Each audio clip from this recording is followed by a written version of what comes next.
a huge downturn in our coal industry. We've lost a lot of jobs, and it's directly attributable to the policies of the president. I think that it is possible that we can reject some of the president's regulating power under the EPA. Well, they ran on it, and they won. And that's why coal stocks are winning after the midterm elections. Investors betting the GOP majority will help rein in the EPA's costly regulations against that industry. And Sabrina, you say that could be more jobs and lower energy costs all over America. Yeah, I absolutely think this is good news for the country. Look, David, you know I'm a mom. I have 3 little kids. I oversee the family budget. I'm well aware when energy costs go up. I feel it at the grocery store. I feel it at the gas pump.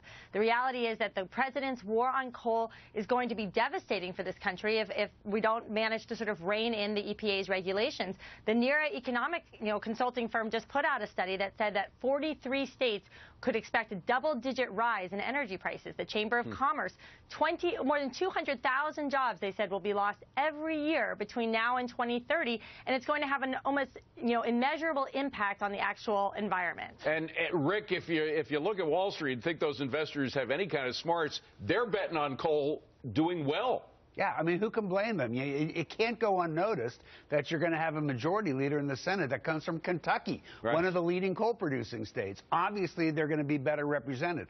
Whether it's good or bad, Sabrina could be right. It could create some jobs. I do like to think about the environment. I don't know how good it is for that. And the question that I would put into the mix is, what does this do for the future of natural gas, which is in line to really take over a lot of that home heating and other energy needs that coal was providing. Well, Steve, it's clear that natural gas is taking over for a lot of coal producers, but coal still produces 37% of all of our electricity. We really need it. So does the rest of the world, and the marketplace should decide whether we use coal, natural gas, oil, or a mix of them, nuclear power, or a mix of them, rather than bureaucratic decrees from the EPA, which has been waging a jihad against coal for several years now, not based on science, but based on ideology. They just don't like coal. They also don't like oil and gas. Stop that nonsense. And by the way, start by improving the XL pipeline, the Keystone Pipeline, good for the environment, instead of shipping oil in freight cars. But keeping it on coal, EMAC, the fact is the EPA, new regs in the EPA have stopped projects that before the EPA had actually approved of. Arch Coal had this huge project in West Virginia.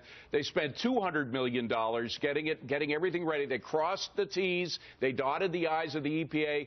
They thought they were going to approve it, have 250 more jobs, and then they had the rug pulled out from under them by the Obama administration. That's really something. Try planning your budget or your business plan out of these with these seat warmers in Washington, D.C. Here's the thing. I mean, yeah, we don't like pollution. We can all agree with that. We hate pollution. But there's free market plays and strategies right now where you do carbon capture, methane capture. The free market is fixing the pollution problem on its own. Electricity is powered by coal. Watch what's going on in California. They are seeing their price spikes going up by 50% by 2030 with what they're doing anti-coal, and it's already risen 30% since 2000. I think, let me get it for you, 2006, their bills in California have shot up because of the green push without adequate alternatives. Well, Mike, the question, even after the election, the overwhelming results of the election, the president still might try to do stuff without the approval of Congress. And, of course, the EPA is under his control. What can Congress do to rein in the EPA? Well, they can not appropriate funding, for one thing. I think that's their power of the purse. The power of the purse is their strongest bet. And what bothers me the most about this so-called clean power plan, this new push by the EPA, is that they first pushed it out. They didn't even want any dialogue with the coal industry. You know, they finally have started to have some so-called town hall meetings to find out exactly how this plan would be implemented and how the coal manufacturers and electricity producers can adopt to it.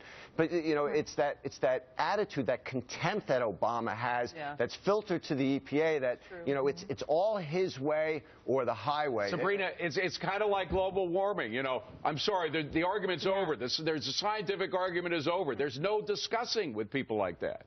Right, and it's the case in a lot of issues that we're talking about today. But no, the fact is, Mike's right. Look, we don't want to see, we all want to have a clean environment, as EMAC says, and coal is becoming cleaner, it's becoming more sustainable, and all of these efforts to sort of invest in wind and thermal and all of this sounds nice, but the reality is that it's costing energy prices to go up even higher. If we want something clean, as Steve said, we have natural gas. Fracking has saved people almost $250 billion last year. So let's not, Well, Steve, I'm just wondering after that press conference we heard this week from the president, whether or not he is going to be negotiating at all on any kind of deal, whether he's going to play hardball or not.